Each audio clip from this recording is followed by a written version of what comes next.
We need to go across to the RBI Governor, Raghuram Rajan, who's speaking. Let's listen in. I have to say that at least in finance, we have some very, very successful role models. As you know, the head of our largest public sector bank is a woman, as is the head of our largest private sector bank. And I don't think this kind of success is matched anywhere else in the world, certainly not in the industrial countries. So that is something to be proud of, that we have had great successes. But of course, that has not been matched by many. That yes, we have a few wonderful examples of success in politics as well as in business, especially in finance. But by and large, the number of women in high positions, the number of women in boards is far below the number of women that we have, or the fraction of women that we have. It should be 50% in the best of all worlds, but it is very far from there. So we have a long way to go.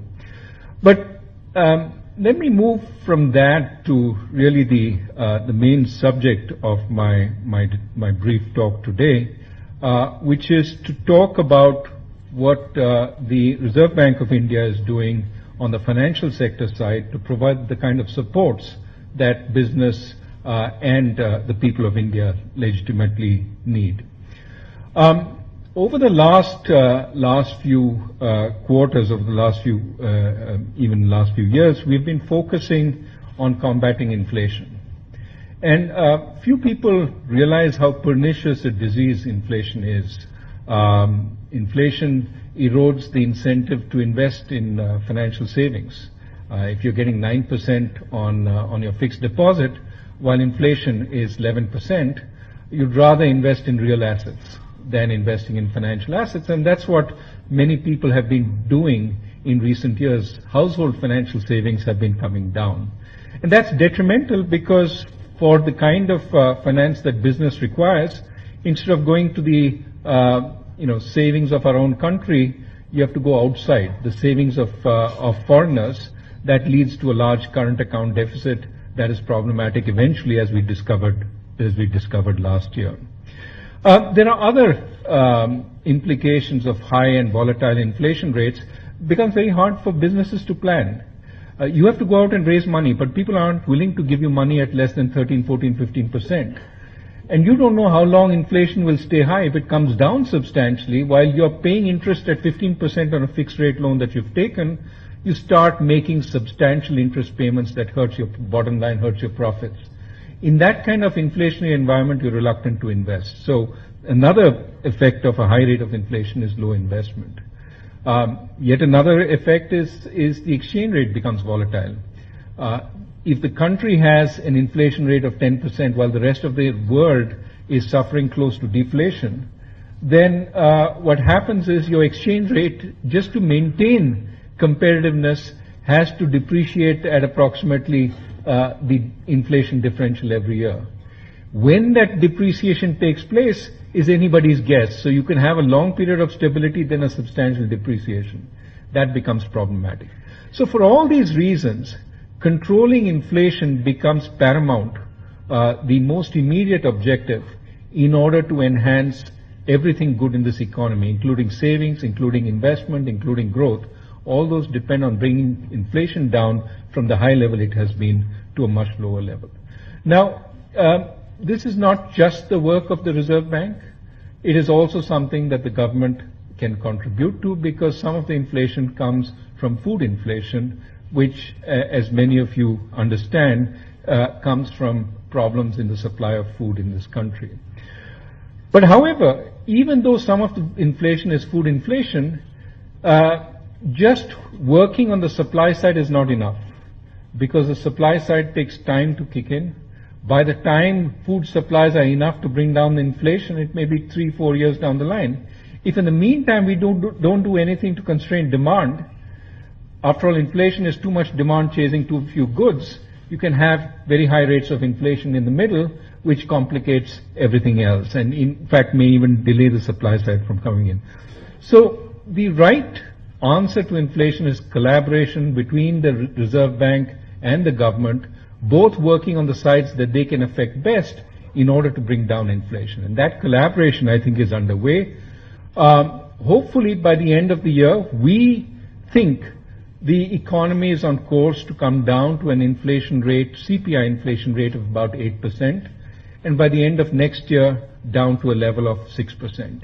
We are certainly determined to make sure that it follows this glide path and will do what it takes to do that. Also, you may have noticed in the budget announcement today, the government announced that together with the Reserve Bank, we will talk about creating a clear monetary framework that will allow the Reserve Bank to do what it does best in an environment which is appropriate. So we will develop that monetary framework in discussion with the government over the course of the year. I think aside from inflation, the most immediate problem we have to confront is that of a rising level of stressed assets in the banking system. Fortunately, in the last quarter, those levels of stressed assets tapered off or flattened out. But I would say that it's too early to declare victory. There's still more work to be done. I think many of these stressed assets in the banking system are remedied by stronger governance actions, by clearing projects, giving permissions, by creating the growth. Growth bails out a lot of past bad decisions. So I would believe that as growth comes back, and I fully expect that growth will be stronger over the course of the year, that some of these bad assets will turn back to becoming performing, but we have to take every action we can to make sure that the problem is contained. Reserve Bank has taken a number of actions in this direction, including trying to get the banks to join together to first identify stressed assets early, to pinpoint where the stressed assets are, and then to take action through joint lending forums to ensure that the asset is put back on track as quickly as possible. So I think we are in the early days of this kind of framework, but from what I hear from the bankers, they're happy that their actions are being coordinated together, and that it's becoming harder for promoters to play off one bank against the other in an attempt to avoid assets being put back on track. So stressed assets, inflation, immediate problems, I think we are getting a handle on both, but it's early days still.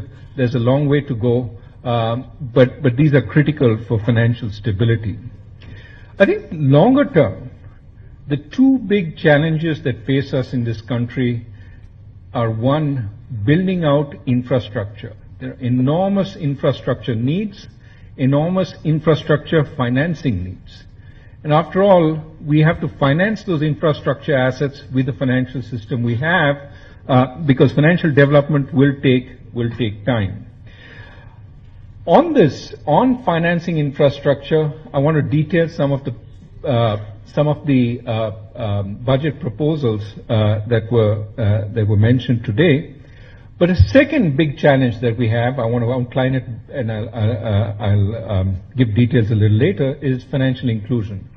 We need to bring all the people who are excluded, all the small entrepreneurs who are excluded, into the financial system so they can get access to loans, so that they can make investments, so that they can make safe remittances. So these two big challenges are challenges we need to meet head on, and a number of actions we have taken, that we are taking, are really targeted at meeting these challenges. All right, the RBI governor over there explaining his big concerns as far as the macroeconomic situation is concerned.